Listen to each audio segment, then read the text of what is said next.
నమస్తే, welcome to Sakshi exclusive. Hi friends. ఓ చీకటి రాత్రి ఓ తల్లి తన ముగ్గురు చిన్నపిల్లల్ని పట్టుకొని ఊరి చివర పరిగెడుతోంది. వెనకాల ఊరి జనం కత్తులు కర్రలు పట్టుకొని ఆమెను నరికి నదిలో పడేయండి అని అరుస్తున్నారు. ఆమె చేసే నేరం ఏంటో తెలుసా? కేవలం ఓ చిన్న సరదా మాట.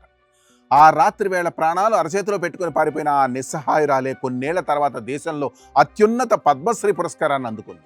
అది భయంతో పారిపోయిన ఒక సామాన్యమైన మహిళ అన్యాయానికి గురైన బాధితుల పాలిట ధైర్యంగా మారిన జార్ఖండ్ టైగ్రెస్ చుట్నీ మహతో నిజమైన జీవిత కథేంటో మనం కూడా తెలుసుకుందాం.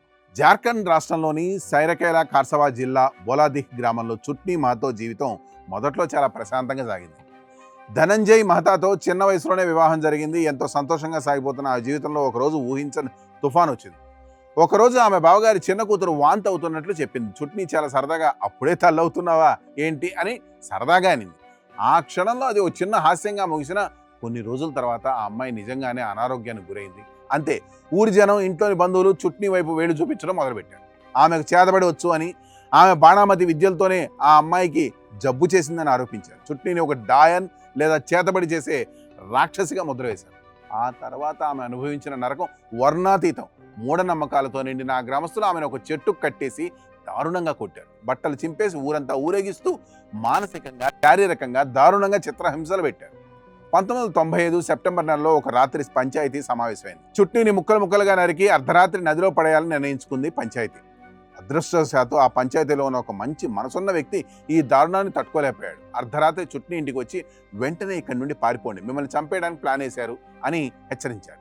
ఇంట్లో భర్త, 4 పిల్లలు ఉన్నారు. అర్ధరాత్రి వేళ వెనక తలపకుండా చుట్నీ తన 3 పిల్లలతో కలిసి పారిపోయింది.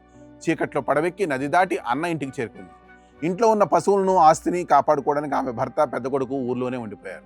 అన్న ఇంటికి వెళ్ళినా ఆమె ఎవరిపైనా ఆధారపడడానికి ఇష్టపడలేదు. తన కాళ్లపై తాను నిలబడాలని అనుకుంది.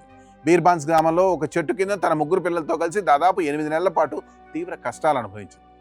చిన్న పొలం ముక్కను సాగు చేసుకుంటూ పిల్లల్ని పెంచడం ప్రారంభించింది. కొంతకాలం తర్వాత భర్త ఆమె వద్దకు వచ్చిన గ్రామస్తులు ఆయనను బెదిరించారు.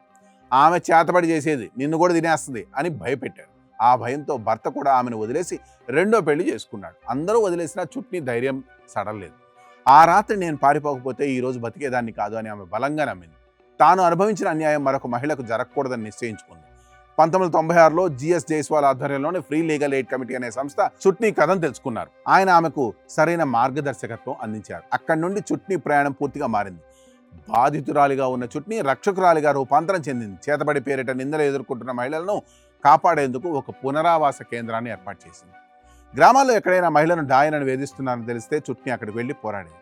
ఇప్పటి వరకు వందలాది మంది మహిళల ప్రాణాలను కాపాడి వారికి ఆశ్రయం, ధైర్యం కల్పించింది. అందుకే ప్రజలు ఆమెను ఆప్యాయంగా జార్ఖండ్ టైగ్రెస్ అని పిలవడం ప్రారంభించారు. ఆమె పోరాటానికి గుర్తింపుగా 2021లో అప్పటి భారత రాష్ట్రపతి రామ్నాథ్ కోవింద్ చేతుల మీదుగా చుట్నీ మహతో అత్యున్నత పద్మశ్రీ పురస్కారాన్ని అందుకున్నారు. ఆమె జీవితం ఆధారంగా కాల్ సచ్ అనే సినిమా, ఆఖిర్ కబ్ తక్ అనే డాక్యుమెంటరీ కూడా వచ్చాయి. ఒకప్పుడు ఏ ఊరైతే ఆమెను డాయన్ అని తరిమేసిందో అదే సమాజం ఈరోజు ఆమెను ఒక రక్షకురాలిగా, ధైర్యానికి ప్రతీకగా గౌరవిస్తోంది.